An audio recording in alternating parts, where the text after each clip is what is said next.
भस्मासुर कहाँ है? अपने कक्ष में चले गए। ये मोहिनी के परिवार वाले देव है और बड़ा भाई स्वयं महादेव है। तुम्हारी मोहिनी स्वयं नारायण है, नारायण है।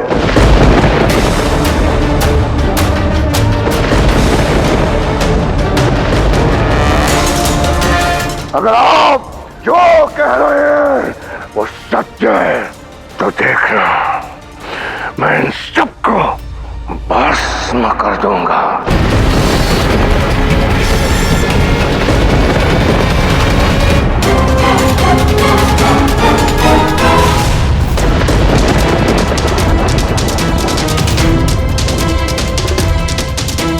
क्या हुआ देवी, आप इतनी भयभीत क्यों हैं? तो भस्मासुर को सत्य का ज्ञान हो ही गया। मोहिनी, मोहिनी तुमने भस्मा,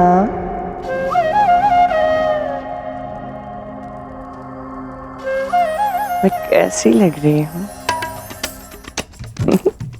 और क्यों इतना चिल्ला रहे हो? मोहिनी मोहिनी क्यों? मैं तो यही हूँ तुम्हारी प्रतीक्षा में।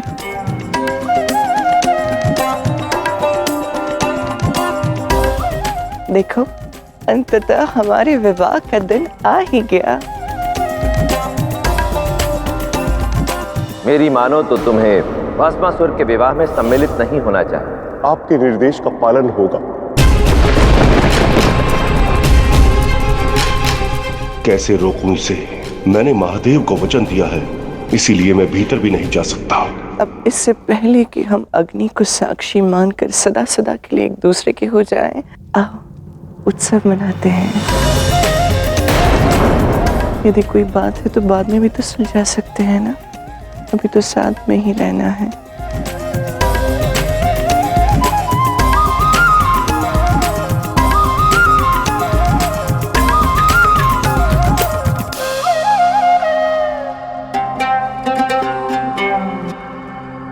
बड़ी भैया।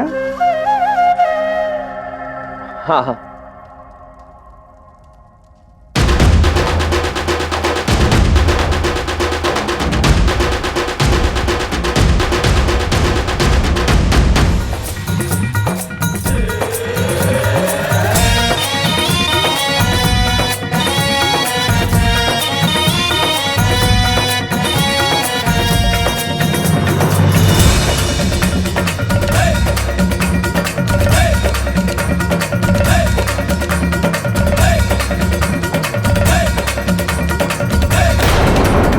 ये क्या कर रहे हो मूर्ख?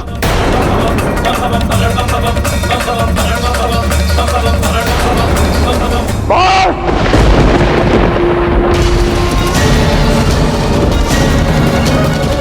मोहिनी! भस्मा,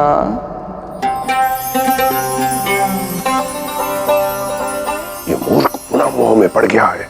मुझे ज्ञात है तुम क्रोधित क्यों हो रहे हो। क्योंकि सब नृत्य कर रहे हैं, मैं नृत्य नहीं कर रही, इसलिए ना। हाँ मोहिनी, चलो अब मैं नृत्य करती हूँ। विवाह हमारा है, सबसे अधिक प्रसन्न भी तो हमें ही रहना है ना।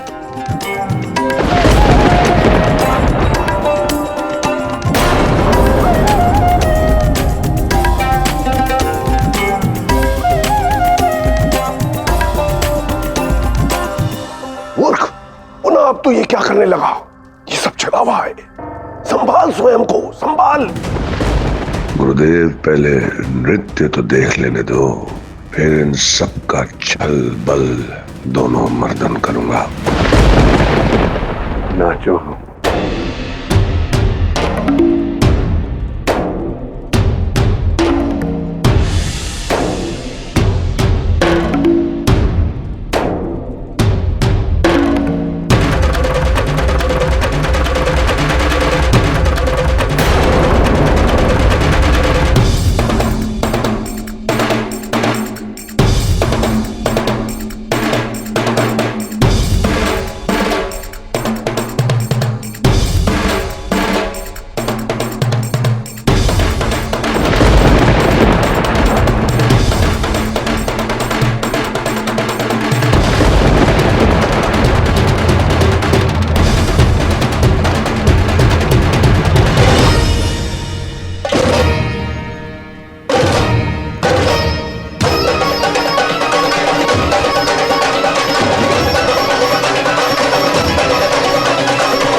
मैं जिस किसी के सर पर हाथ रखूं भस्म हो जाए। तथास्तु। मैं तुमसे प्रेम करने लगी हूँ भस्मासुर। तुम्हारी मोहिनी स्वयं नारायण है।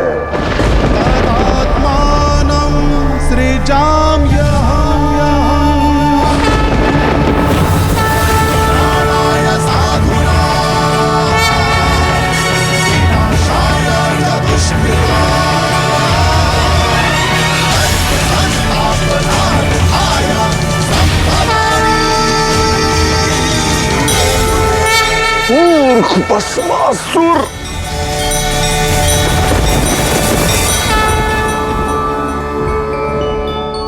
अद्भुत। आज मोहिनी ने जो लीला हम सबके समक्ष प्रस्तुत की, उसको हम सबका नमन। ये संसार सदैव मोहिनी का नाम सुंदरता के पर्यायवाची के रूप में ही प्रयोग करेगा।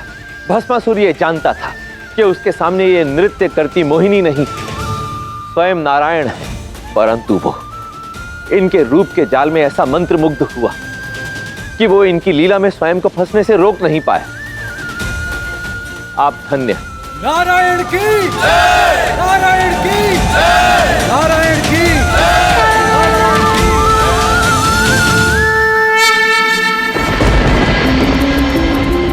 आपने महादेव को ही क्या बल्कि हम सभी को बचाया है। हमारे राज्य हमें पुनः लौटाए हैं। जो कुछ भी हमारे पास है उसका कारण आप हैं नारायण। इस कथा से तो ये पता लगता है कि जो समस्या महादेव द्वारा लाई गई थी उसका निवारण नारायण ने किया। उचित है। यदि आप सबको यही लगता है कि इस प्रसंग में भूल मेरी ही थी कि मैं ही सदैव कुपात्र को वर देता हूं, तो मुझे आप सबसे क्षमा मांगनी चाहिए। और आप सबसे भी पहले अपने आराध्य नारायण से क्षमा मांगनी चाहिए कि उन्हें मेरे कारण इतना सब सहना पड़ा। नारायण, मैं आपसे इसमें आपका कोई दोष नहीं है आराध्य।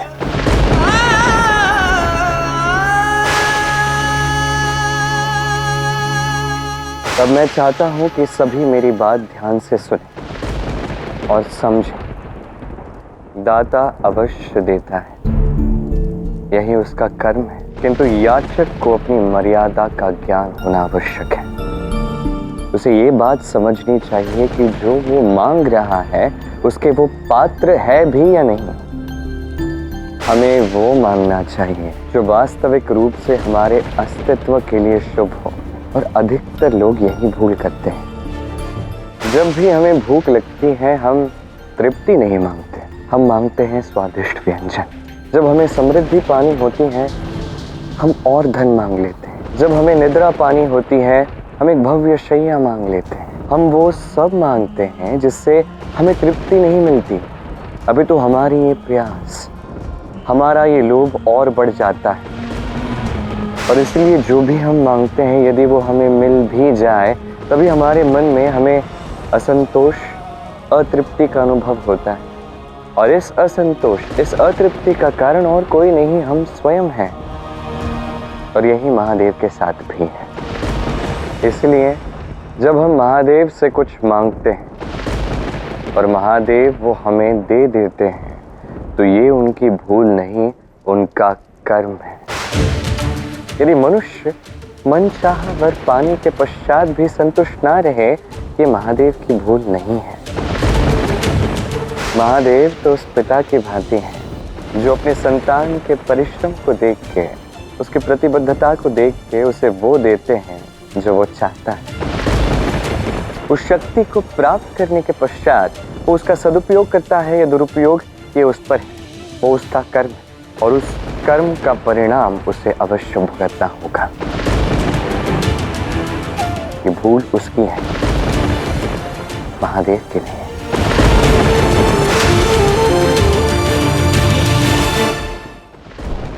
क्षमा कीजिए आराध्य, मेरा मंतव्य आपको दोषी ठहराना नहीं था। अभी तो वो सभी लोग जिनकी सोच आपके वरदान को लेकर अनुचित थी उसे बदलना था, इसलिए ये सब करना पड़ा। मैं चाहता था कि ये संसार समझे कि आपने मात्र अपना कर्म किया है, किसी के कर्म को उसका फल दिया है, किसी को शक्ति दी है। और यदि कोई व्यक्ति उस शक्ति का दुरुपयोग करता है संसार के विरुद्ध, उससे वो अन्याय करता है, अधर्म करता है, स्त्री का अपमान करता है, तो अंत में अपने आप को वो मात्र मृत्यु की गोद में ही पाएगा। यदि अब भी आपको लगता है कि मेरा कोई दोष था तो मेरे हृदय से मेरे प्राण निकाल लीजिए। और यदि आपको लगता है कि इसमें मेरा कोई दोष नहीं है तो मुझे हृदय से लगा लीजिए आराध्य।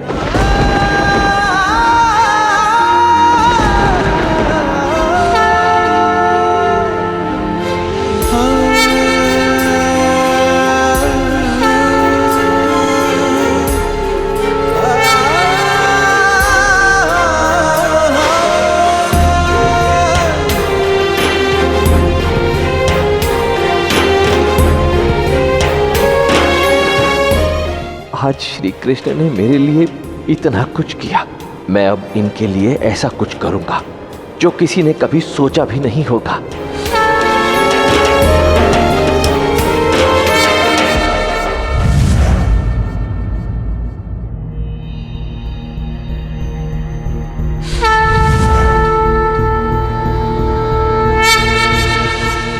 द्वारकाधीश महादेव, मैंने ऐसा प्रबंध किया था कि चाहे कोई तुम्हें देख ना पाए, तुम पृथ्वी पर रहकर ये सारा प्रसंग देख सको। अब जब तुमने सब कुछ देख लिया है तो मैं तुमसे प्रश्न पूछता हूँ डिम्बा, क्या अब भी तुम्हें लगता है कि महादेव ने हंस को वरदान देकर भूल की थी? क्या तुम्हें लगता है कि जो तुमने महादेव के विरुद्ध किया वो उचित था? यदि वो अपनी शक्तियों के दुरुपयोग का दोषी है तो क्या वो महादेव दोषी नहीं, जिन्होंने हंस की पात्रता की जांच किए बिना ही उसे वरदान और अस्त्र दे डाले? क्षमा क्षमा द्वारकाधीश, मैं स्वयं अपने भाई के विरुद्ध में था द्वारकाधीश, परंतु उसकी मृत्यु के बाद मैं सह नहीं सका। वो जैसा भी था मेरा भाई था द्वारकाधीश, मुझे प्रिय था, इसलिए मैं आवेश में आ बैठा। अपने इस भक्त डिंबक को क्षमा कर दीजिए महादेव। मेरे भाई हंस ने जो किया उसका यही परिणाम होना था। जो अपनी भूल स्वीकार ले उसे क्षमा अपने आप मिल जाती है डिंबक। ये बताओ कि तुमने इस पूरे प्रसंग से क्या सीखा? ये तो मैं उन्हें ही बताऊंगा महादेव जिनके मन में मैंने आपके प्रति संदेह डाला था। अपनी भूल सुधारने का एक अवसर दीजिए महादेव, आज्ञा दीजिए। आज्ञा है।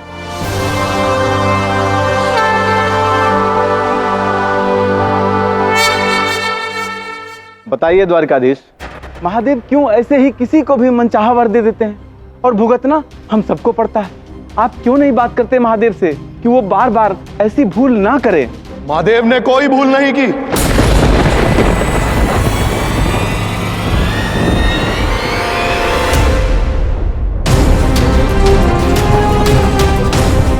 ना ही वो कभी दोषी थे, ना ही होंगे। तुमने ही तो समझाया था हमें ये सत्य, अब ऐसा क्या हुआ कि तुम्हारा ही मन बदल गया? अपने मन से साक्षात्कार हुआ, सत्य का आभास हुआ। अपने भ्राता हंस की मृत्यु के दुख में मैं ये भूल ही गया कि हूं तो मैं भी महादेव का भक्त। अपने तप से महादेव को मैंने और मेरे भाई हंस ने, हम दोनों ने प्रसन्न किया था और दोनों को ही वर मिले, परंतु मेरे भाई हंस ने अपनी शक्तियों का दुरुपयोग किया। अपने आराध्य से वर मांगने से पहले ये निश्चित करना जरूरी है कि वास्तविकता में मांगना क्या है। मांगते समय मन में लोभ और स्वार्थ का विष हो तो फल में विष और विनाश ही मिलेगा, जो मेरे भाई हंस को मिला। बात तो ठीक कहा तुमने, ये हमारे लिए भी एक सीख है। हम सब क्षमा प्रार्थी हैं महादेव। आपने मुझे क्षमा तो कर दिया ना द्वारकाधीश। जब महादेव ने आपको क्षमा कर दिया है तो मैं कौन होता हूँ रुष्ट होने वाला। मेरा आशीष तुम्हारे साथ है डिंबक। अब आज्ञा दें कृष्ण। ऐसे कैसे? अब तक आप द्वारका आए थे तो अनचाहे मन के साथ ही सही, पर दुष्ट के साथ ही बनकर आए थे। पर अब आप पावन मन से आए हो तो हमारा आतिथ्य स्वीकार करो, हमें प्रसन्नता होगी। वही तो समस्या है देवी, अपना दोष समझ में आ गया तो मैं द्वारका में रहकर द्वारकाधीश को कैसे मुख दिखा पाऊंगा। आज्ञा दीजिए और आशीष भी कि आज से पहले महादेव के वरदान के कारण जाना जाने वाला मैं डिंबक अब अपने पश्चाताप के लिए जाना जाऊं, और इसके लिए मुझे एक महत्वपूर्ण कार्य करना है जिसके लिए मेरा यहाँ से जाना आवश्यक है। आज्ञा दे देवी।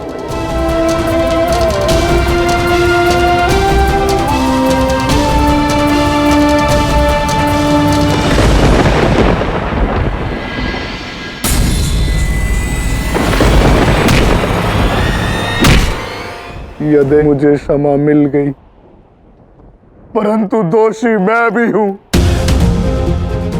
यदि सही समय पर मैं कठोरता दिखाता तो मेरा भाई हंस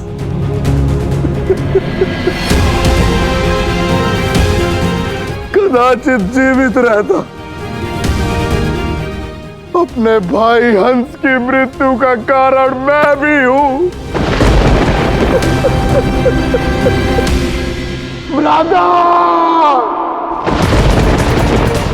डिंबक अपने भ्राता से सबसे अधिक प्रेम करता था।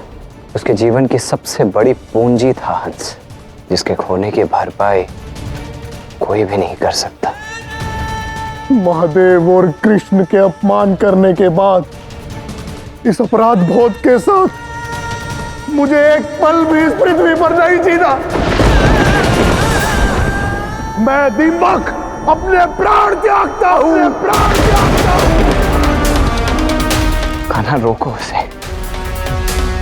उसके इस अपराध बोध का अंत होना चाहिए, उसके जीवन का नहीं। ये अंततः उसका ही चयन होगा तो, और वैसे भी वो अपना अंत नहीं करने जा रहा, बस एक जीवन से दूसरे जीवन में प्रवेश कर रहा है, और ये नया जीवन उसके लिए एक नई आशा की किरण ले आएगा। इस नए जीवन में वो इस संसार को सच्चाई और अच्छाई का संदेश दे सकेगा, और ये करने के लिए उसे ये शरीर त्यागना ही होगा।